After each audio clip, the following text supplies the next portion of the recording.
ese ainda se me descoidai no hoxe, porque eu teño un papel que di por aquí, o vixiño ten un papel que di por aquí, e nunca chegamos a acordo. Pero daquelas xa non había ese aquel, porque como quen levaba iso era a forestal, ti se querías ir á leña, podías ir ao Monte de Silvarredonda igual.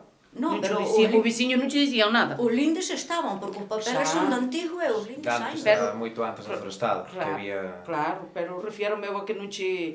O veciño dai víache a coller polas en Silvarredonda e non che dicían nada. Porque daquela non interviníamos para nada nós no monte. Xa.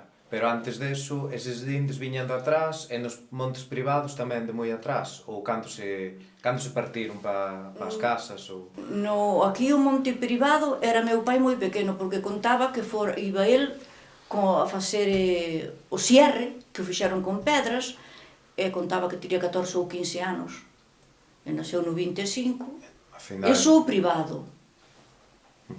Bueno, pero non todo, había outras xa de moito máis atrás.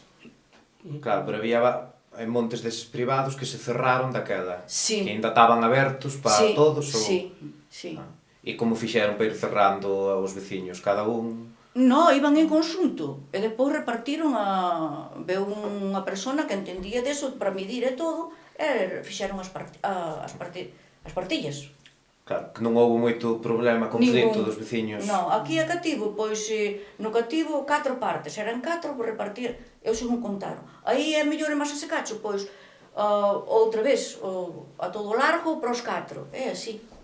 Así está feito cachiños todo, o monte, un cacho.